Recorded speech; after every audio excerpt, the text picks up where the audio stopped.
Doer is not important. આ નામનું function પૂછાય છે. આનો મતલબ શું થઈ ગયો? ડુઅર એટલે કરતા થઈ ગયો. ઇઝ નોટ ઇમ્પોર્ટન્ટ એટલે મહત્વનું નથી. મતલબ કરતા મહત્વનું જ નથી તો પછી લખવાનો શેનો? મને તા નથી સમજાતું. એક બાજુ ફંક્શન પૂછે ડુઅર ઇઝ નોટ ઇમ્પોર્ટન્ટ અને પાછું છેલ્લે બાય કરીને લખ્યો હોય, બાય મહેશ, બાય ચહેશ, બાય ખહેશ, બાય ભહેશ, બાય ટહેશ, by Reena, Meena, Tina, Gina, Leena. Doer is not important મતલબ કરતા મહત્વનું જ નથી, ક્રિયા કરનાર મહત્વનું જ નથી તો પછી એને પાછળ લખવાનો મતલબ શું?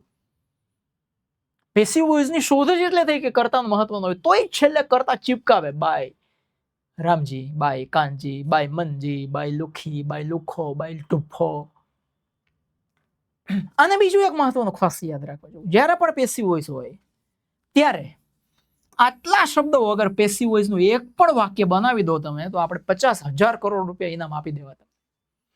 કાં તો એમિઝાર હશે, કાં તો વઝવેર હશે, કાં તો બી, બીન, બિંગ હશે. અને બધા જ વાક્યોની અંદર V3 એટલે કે પાસ્ટ પાર્ટિસિપલ એટલે કે ભૂતકૃત હશે. બી ફેમિલીનો બહુ મોટો રોલ છે. એમિઝાર હશે, ભૂતકાળ વઝવેર હશે, ભવિષ્ય કે કોઈ પણ મોડેલ હશે તો બી હશે, પાસ્ટ પાર્ટિસિપલ V3 તો બધામાં હશે જ, બીન હશે, ચાલુકાળ હશે તો બિંગ હશે. એના વગર પેસિવ વોઇસની વાત જ ના કરો તમે please. Stop talking about passive voice. ખબર પડી ગઈ તમને કયા કયા શબ્દો યાદ રાખી લેવાના તમારે?